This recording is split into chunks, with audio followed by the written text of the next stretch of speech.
Hi everyone, welcome back. This is season 2 of On Location with Zara, brought to you with the support of Tell a Story Hive. And as you may be wondering what's going on today, I'm in my fitness gear. I'm here at my gym, and I figured I would share some of my fitness journey with you. And I thought, what better way to do that than to bring my coach on, who I've been working with for the last month and a half, 2 months. And in between that, there was a little bit of an injury. We're gonna dig in with him. We have where he's gonna show us around the gym that I go to, Rize Fitness here in Yaletown, downtown Vancouver. Joining me is Kevin Maynard, who is one of the senior coaches here at Rize, and he's very educated about the human body. He's also a kinesiologist. He's worked with clients from all different walks of life, and you're kind of like a fitness coach, but also a personal coach. You know, I feel like that's what ends up happening when you're working with people so close. Totally. So tell me, what really got you into the fitness journey? Well, first of all, thanks for that introduction. My Very pleasure. smooth, and grateful for that. So for me, this has been a lifelong journey. I've been a coach since I was in high school. And really just kind of started with a love of movement. That's kind of where the kinesiology background comes from. So that's kind of a quick and dirty on how it started. I was very much into coaching as a young athlete, and then over time just kept going, and that led into more of the types of people that I work with now. I work with some athletes still, but primarily I like working with busy folks like yourself who have a lot going on, to where we can like really help you get back to your normal. Now, one of the things that I found very interesting working with you, Kevin, is the fact that, you know, I've gone to so many different gyms, and I'm so grateful to have the opportunity to learn from so many different people, is how you were able to notice the areas in my body that you're like, okay, you know what, we're gonna bring everything back a little bit, and we're actually going to work on your mobility. Because you can push your body, but then if your hips aren't working properly, if your gait isn't proper, like for someone like me, I noticed that was happening because of my ankle sprain. And I love the fact that you were able to notice it, and you're like, Zara, wait a second, we need to actually take baby steps, and we're gonna go backwards a little bit, and we're going to crawl. And that is not a negative thing, but I was so grateful. I was like, oh my God. Like, so tell me about that. Let's talk a bit about mobility. I think that was something I really wanted to share with my audience today. Yeah, so I think it's something that gets forgotten quickly because, and rightfully so, we get busy. A lot of the people I see here at Rize are in some type of leadership role, hustling. We've got a lot of nurses coming in, a lot of people in upper management and C-suite, and it's a lot of sitting, and it's a lot of long hours. You know, the journey that we're on is going to be always evolving, and the mobility piece is huge, and we just need to continue to help you to keep those pieces in place. When things get busy, we always know like what to return to. And when we're seeing, like, for example, an RDL, that's a movement that's like very unnatural. It's a hip hinge, but it's something that like you're never gonna like pick up your laundry that way. But it's the same pattern as picking up your laundry. So most of the stuff that we're doing in a gym environment is putting your body either at an advantage or a disadvantage. An RDL is kind of putting your low back at a little bit of a disadvantage, so we can target your hamstrings. And that's why that movement can tend to be problematic for people. It's because if the hamstrings are tight, then the lower back is going to overcompensate. And what usually ends up happening with an RDL, and why that move can be problematic, is people round their back, and then they don't feel the hamstrings because they rounded their back, they lost tension, and B, their back's not going to feel very good suddenly lifting a bunch of weight. And so I say all that to kind of bring the point to, a lot of what we're doing here is supposed to help real life, but it's going to feel unnatural in the beginning and in the process of doing the movements, because they're not normal movement patterns, but they are the big movement patterns of life. Can you share with me a little bit of the Rize philosophy? Like, what is, because I've been to many gyms, without saying any names, like from super luxury to like, you know, intense classes. Like we have this amazing opportunity to have in walking distance in downtown Vancouver so many amazing gyms. Yeah, so on the philosophy piece, our approach is to optimize your health so you can really like maximize your life. And so what that means is there's a consistency of methodology amongst all the coaches. The group coaches and the PTs, the chiros, everybody kind of has the same approach and agrees that there's a certain way to do things. And that's because our owner, Reggie, hires with that in mind. Like he really wants to make sure that people aren't just trying fitness out as a career. Like everybody here is pretty dedicated, and not that there's anything wrong with hiring however you want to hire. And B, that there's that continuity of education and approach. And so that's what I think people feel when they're in the moment of the session, and why we feel different is because of that continuity. Like for example, you won't have a coach doing one style that's completely different than another style. Like you can work with me and work with Reggie, or work with Reggie and work with another coach and experience the same session. Even though maybe the coach follows the same program, even if they went off program, you'd still experience tempo being really, really focused here, rest intervals being very organized and tight. And that's one of the things that I like working here, but that's also, when you look at our Google reviews, those are also the things that people tell us. And so it's kind of nice to have the professional experience, but then also the client experience is very consistent as well. And so our philosophy is to optimize your health by maximizing your performance, and we do that through that consistent methodology. One of the things I think that's important is that, it's an approachable space, and it's something that's why we kept the group classes smaller. Like I think our group classes cap at 12, maybe 15, and that's on purpose. It's partially space, but it's also because we want it to feel like you can get coached in the hour, and that you're not just kind of left doing a move that you don't know. And so that's something that we pride ourselves on not happening, where people leave either with that feeling of like motivation, especially with like Noah, you feel that with him, but also feeling like, okay, my form's improving. And that's not small. When your form is improving, that means that you're taking the right necessary next step to see the transformation that you might be coming in for, whether it's strength or visual or whatever it is, right? And so you're always going to leave feeling good, but we're going to make sure that the invisible gains are there, where you're starting to feel your progress and you're starting to see it show up over time. And so that's something that I think is really important. And then, most of the coaches, former athletes, everybody performed at a pretty high level. We have former professional ballerina, figure athletes, and then a bunch of football players and other sport athletes. So I think that lends itself to the leadership qualities here. Completely, and I think it just makes it so much the next level, because yes, you can do like an online fitness thing and this and whatever, not like knocking that down at all. Because to make fitness accessible to people, and different people are going to feel called and connected with, we always different space and time. Like I still like to do my bar classes and my Pilates, my hiking and stuff. And when I'm coming here, I'm getting something else. And I notice it's so much more like technical. Like I'm just learning. Like I feel like being educated more on my body. And because when I work out on my own, I think I continue to do the same things. And then only those areas keep getting stronger. And I'm not even looking at my blind spot, not looking at the weak points, versus when I'm coming here, I'm I did this class, the booty lab, the other day. No joke. My legs were shaking, but in the best way. Because I know I'm getting strong. Like I didn't realize I am so weak in this area. I'm now getting strong. Yeah, you're pretty strong already, and you're going to the next. You're leveling up, right? And Booty Lab is unique in its approach and the way it's set up, because the classes are smaller, we can use hip thrusts with multiple people at once, and the coach can watch everybody and load the bars, and there's so many aspects to running a class like that. The hip thrust and RDLs, I would be afraid of just doing them by myself at home. And one of the things that went through my mind today, because it was the third that I've done now, like the Booty Lab. Nice. And I was like, eventually I'll be able to do these things on my own, but it's so nice to have that environment that you're doing it. And the other day when I was you're in with like all women, and it's kind of, it's a vibe. Yeah. It's a vibe when the ladies come in and everybody's like leveling up and noticing you. new weights going up, and people also meeting each other too is quite nice here, where, like you said, it's a familiar space. That's something that's kind of a nice accident, but it's been happening more and more.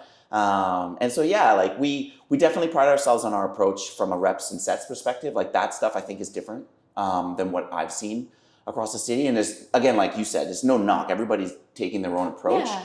But our version of cardio is through the weights versus through the jumping and stuff like that. And nothing wrong with it, but personally, like I think just where I'm at 42, I realized that works for me better. Right. I want the most bang for my buck. Yeah. And I noticed like when I'm doing a lot of cardio and that kind of stuff, like I want to like consume a lot more carbs too. Versus I feel like, so my grandmother, she's passed away now, but she had arthritis and osteoporosis. And it's like, so for me, I want to make sure that I'm strengthening. I'd love to hear a little bit of your own personal passion and what do you get out of it? Right. So a couple stories there, not long stories. When I was... We love long stories. Oh, really? Yeah. So growing, so for me, like when I was little, there was just a lot of grown-ups who were going through challenges. And so I saw how as people, I use the word struggled, but as people overcame difficulties, I saw that led to better things for them. So for example, like when I was really small, my martial arts instructor had like a lot of physical challenges. There's been a lot of parallels in my life with people overcoming physical challenge and things working out better in their life.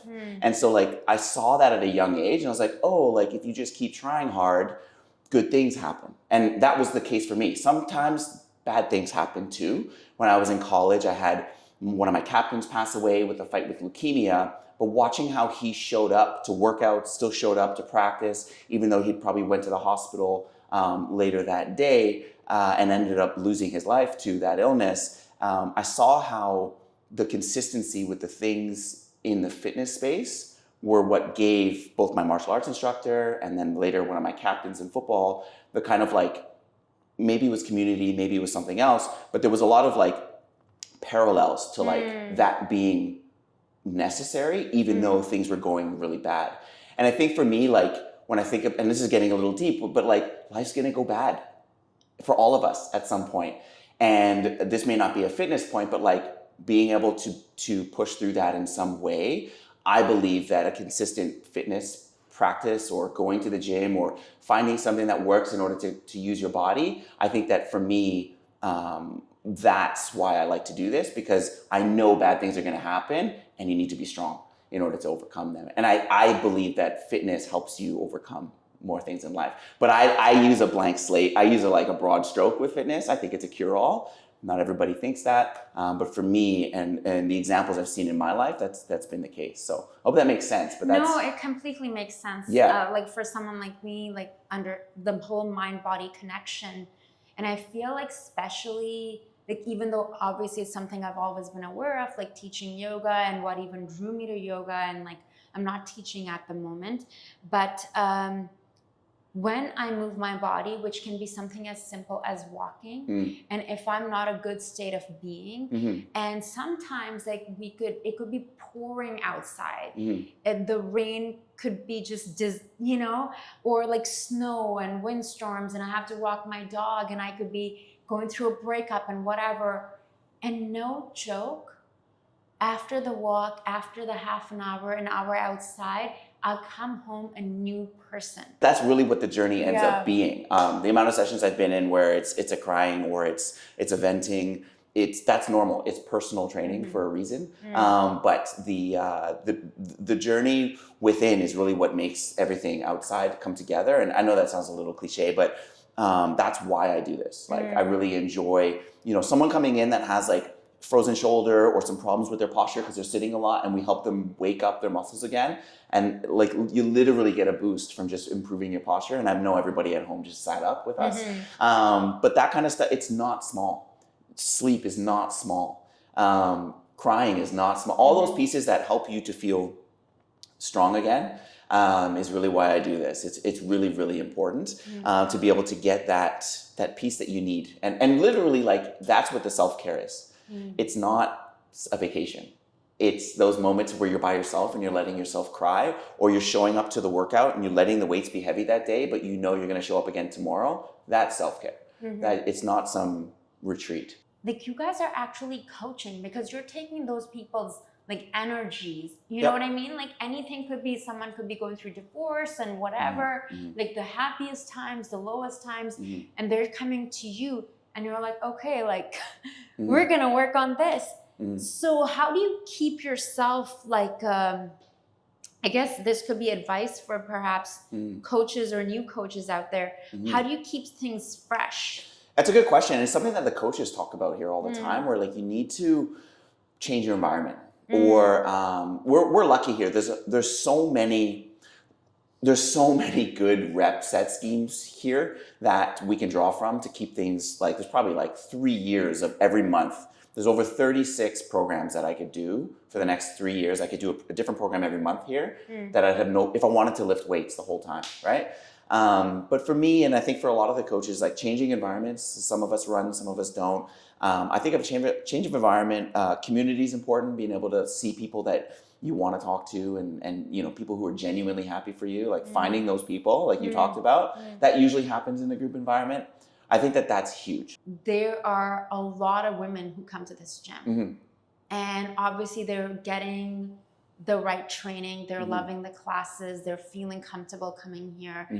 And I see that, like, you know, like even for me, it's like sometimes coming here is like therapy. How do you see the philosophy at Rize different than anywhere else that you have worked? Yeah, so great question. And I think that the main thing, a lot of people, men, women, don't want to do it wrong. So they don't want to hurt themselves and they don't want to look like they're doing it wrong, right? Especially in a group environment. And when they're by themselves, they don't want to hurt themselves. And so I think that that's the thing that people are getting here, and they're hearing it from their friends. That's at least what people tell me, is when I see a new face here, I like to ask questions. I'm, you know, hopefully not intruding, but hey, how'd you hear about us? And it's usually my friend, or it's usually a Google review that someone read, and it's something related to the experience of feeling like their form was being focused on, and then all the good things that come with that followed, right? It's the strength, the tone, the whatever you want, right? And so I think that that's the main thing, is all the coaches really take it personally to be able to, and so does every coach, I think, for the most part, but our coaches aren't trying fitness out. Like some of us have mortgage and kids, we're all over 30 for the most part. This isn't like a thing we're trying, and we're not focused on like likes and clicks and stuff like that. So for the most part, the coaches here are like dedicated to the clients and the craft. And I think that consistency's, I don't know about every space, but we really take a lot of pride in that here. What advice would you give to someone who's perhaps watching this now or will watch it later, and you know, they feel stuck when it comes to their fitness journey or their health? A couple things. I would say like shrink it. Right? Coming into a gym like this, if you're struggling to get out of bed, for example, is not the thing you probably want to do. I think in our culture in the West, we have this like 0 to 100 kind of experience all the time, and that's why you have like New Year's resolutions and people talk about, oh, the gyms are going to be empty in March. Those trends are there, in my opinion, because there's too much of an emphasis put on being perfect. Okay, and so like we can't be perfect, so then we're off the gym by March, right? And so I would say shrink the change. I think if you're struggling, I've struggled with fitness, I've struggled with a lot of other things in my life, and this is what I've learned. Personally speaking, what I would say, and I've said this to clients, I've had these things happen with people who are paying to come in. People still struggle with this stuff even when they're motivated to get up, right? So if you're someone that's struggling, I'd recommend shrink this thing down and ask a couple questions. One of the questions that I like is, am I willing? What's my willingness to move right now? Am I willing to get out of bed? Am I willing to whatever it is, that frame, am I willing? And then whatever comes next in that question can give you a lot of personal power to take whatever step makes sense for you. Because it's a yes or no. It's like, am I willing to work out today? No. Cool. At least you put some personal power behind the next step. And then I would recommend people sit down in a quiet place and try to create instead of going 0 to 100, try to create like a sliding scale. And you put your personal minimum and your personal maximums together. And your personal minimum, my personal minimum is right now, it changes, but my personal minimum right now is like 20 minutes. I don't know what the 20 minutes are going to be. Sometimes it's a crazy workout. Sometimes it's just like, you know, jumping on the bike, right? But my minimum, that's going to happen. I can do that no matter what. My minimum used to be lower. It used to be getting out of bed, okay? But if you put that minimum for yourself, then now you have a real place that you can jump from versus trying to like, I don't know, go on social media and figure out what workout to do today. It's too much. So you set your personal minimum, and then the maximum can be whatever. The maximum's fun. The maximum's a thing that I think, like, you know, it's a class or it's whatever. But I think I would really recommend for anybody who's really struggling there's a willingness question, is an inner honesty thing, and then there's the personal minimums and maximums. That's how I structure it with my clients when they struggle, especially around food. Is like, what are the things that we can negotiate together that you're going to tell me is your minimum? What are you going to do on a daily? And the frame needs to work within your life. It really needs to be your frame, not someone else's, because we're really good at doing whatever we want. Also, what I'm hearing underneath what you're saying is empathy. And I want to talk a little bit about food and supplements, if you don't mind, because I know we personally haven't really had a chance when Kevin's been coaching me to talk about that, because we've just been working on my mobility and sometimes I'm like, am I an elderly lady? But like, it's like, you know, one thing goes off and then boom. And why did I know why I even ended up injuring myself? My energy was frantic. I was doing too many things at once. I was on my phone. I'm not even sure if I told you, I missed 2 steps. I was on Instagram. Yikes. And my foot went all the way back, and I was like, ouch. no. And I was like, hey, I do yoga, it'll be okay, mind over matter, mind. And I went to set, and they were like, you gotta go home. You can't work like this. Yeah. But so I would like to talk a little bit about, you know, as we, especially for women, but I think it obviously exists for men as well, you know, doing that self-care and being nice and gentle to ourselves and our minds while we're on this fitness journey. Because I'll be honest, I've shared about this on camera before. I've struggled with this. Like the idea of like, what size pants am I wearing? You know, like what are my measurements? Like how much do I weigh? And I remember last time I was in, you were like, we don't even need to weigh if you don't want to. And that was such a like, because we're working on a different level. Yeah, and I think levels is a really good frame for what I would say in that space, where it's so complicated and messy out there in the fitness industry. You're going to get pulled in every direction. And the main things around food and, you know, what sounds like self-acceptance and this process of changing so that you get that result, right? Fitness, I think like most things, in the beginning, everything works.